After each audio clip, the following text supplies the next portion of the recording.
Ang batang hindi sanay mag-isa at ang batang hindi sanay na iniwanan ng magulang ay hindi sanay sa sitwasyong mag-isa siya.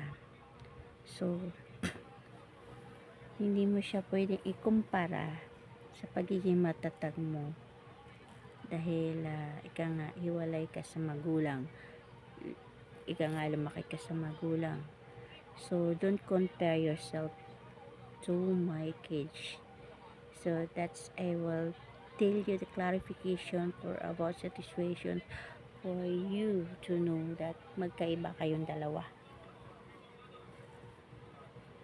In other fact, hindi po kasi pwede talaga na you have to help, pero yung payo mo kasi iba kasi ang dating ng payo mo. If magpayo ka, you have to advise. Huwag mo siyang payuhan na magsarili siya, gawin niya yung dapat niyang gawin, kasi mabibigla kasi siya dahil hindi talaga siya sanay na wala siyang magulang na nag-iintindi. Unlike you. Yun kasi yung kaibahan ng may magulang na nag-iintindi at isang anak na walang nag-iintindi. For sure, sanay ka na, matatag ka, at alam mo yung dapat mong gawin kasi nga nag-isa ka dahil walang parents na nandyan sa tabi mo. Unlike sa anak ko na nandito ako palagi, although kahit kinapos man at hindi man masyadong nakapag-provide kasi hindi naman kasi talaga kalakihan ng sahod ko at pinipilit kong magiging stage mom sa lahat ng bagay sa pagkakataon na meron silang sport. Pinipilit kong magkaroon ng presence sa kanila. By the way, even na hindi ako masyadong naka-comply sa budget sa kanila, sa mga needs nila, about for finances, about for the money, basta ang sa akin lang, ang presensya ko is always there sa kanila. So, sanay sila na nandyan ako para sa kanila. Kaya dapat, if even kung maayos lang sana ang pagpayo mo, sana walang nanglumo at sana walang ganitong nangyayari. Nasayang ang ating pinaghirapan, nasayang din ang iyong finances na tinulong. Kasi we have no cooperate each other kasi nga hindi tayo nagkakaintindihan, di ba? So that's our problem. Kasi although nakatulong ka finances about money, so sa akin naman is a presence. Sa panahon na yon, I have a work. So definitely I'm exactly naghahanap ako ng pagkakataon na magagawa at magampanan ko ang katungkulan ko sa bilang ina. So, I can't promise, pero ginagawa ko. Hindi po ako mahilig mag-promise, pero ginagawa ko. Kung may kaya, kung magagawa ko, gagawin ko. Pero hindi ko po sanay mag-promise, lalo't hindi ko pa nahawakan yung pagkakataon. Kaya gaya niyan, mag-promise ako tapos mayroon palang emergency na pangyayari na hindi ako makakarating. So, hindi ko ako mag-promise. Ang sinasabi ko lang ay try, gagawin ko kung meron talaga. So, if ever na ganun ang pangyayari, don't tell him. Huwag mong sabihin na nag-isa ka lang, kailangan mo iyan ang sarili mo. Huwag, kasi yung tao sanay na nandyan yung mga magulang. Diyan yung nila.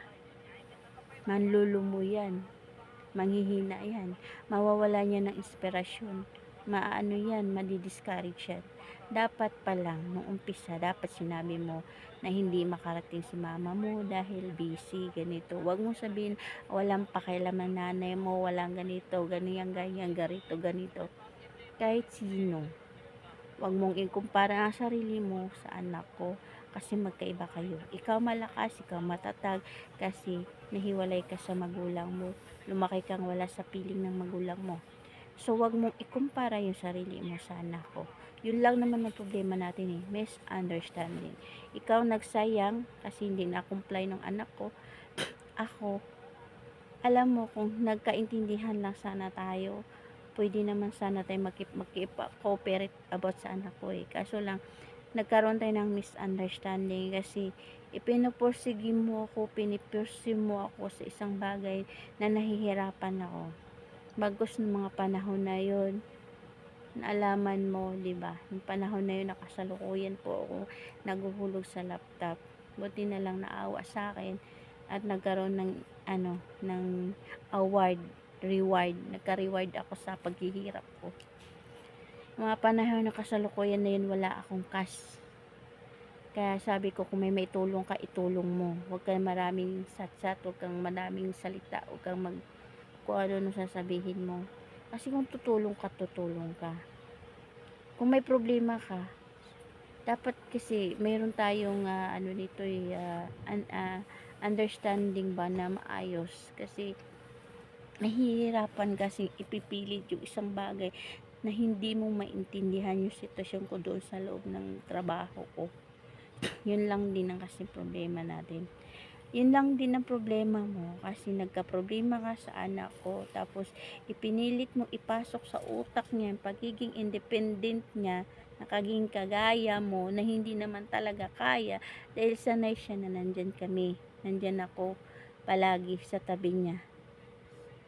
Kaya anong oras na sinasabi mo yung mga bagay na yon, although nakapaglaro siya, nagiging matatag siya, pero hindi yun eh. Andun pa rin yung discouragement, nandun pa rin yung panlulumo, nandun ang feeling niya, hindi siya mahal ng nanay niya, feeling niya, hindi siya mahal ng mama niya, for your mga paliwanag sa kanya, hindi kasi talaga tama. Huwag mo kasing ipariha ang isang tao sa'yo, magkaiba po kasi kayo ng nalakihan. Kaya huwag mong isipin ng mga advices mo is advisable dito sa anak ko. Hindi po kasi kayo magkaiba po kasi kayo ng nalakihan, magkaiba po kayo ng sitwasyon. Kaya sana man lang, kung ini-encourage mo siya at hindi mo diniscourage ang ina niya, ipinusulong mo sana, hindi sana nagkakaroon tayo ng magandang usapan ngayon at hanggang ngayon maayos sana na napasunod natin to. Aso lang, nagka-problema, nagkaroon na ng discouragement, naging hopeless na yung bata, nawala ng gana. Nung umuwi ako, nagulat ako, di na nagsisipagpasok, hindi na rin nagtitraining. Kasi yun kasi yung side effect sa lahat ng mga ina-advise mo na akala mo kasi maganda para sa'yo. Pero para sa'yo yun, hindi para sa kanya. Yun po yun. Hindi po ako, na sinabi mo na brainwash, hindi, sinabi ko indirect please na pinibrainwash mo. Kasi iba kasi yung way mo kung paano mo pinayuhan. Hindi kasi yun yung advisable na payo mo para sa anak ko. Kasi yung anak ko, independent sa nanay yan, independent yan sa akin, hindi yan dependent yan sa akin, hindi yan naka-independent. Pag once na parang pinupurso mo siya na parang nag-iisa, naiiporsige niya sarili niya, gawin niya ang dapat niyang gawin sa sarili niya, hindi kasi po yun ang tamang gawin. Kasi nabigla siya eh. Hindi mo siya inuunti-unti eh, binigla mo siya. Kaya yung bata, nung oras na yun, nandun pa ako sa Makati, nanlulumo. Feeling niya wala nang nagmamahal sa kanyang mama. Feeling niya pinabayaan na siya ng mama niya. Feeling niya wala nagmamahal sa kanya. Nag-a-absent yung bata. Hindi na pumasok. Pinatawag ako ng magulang.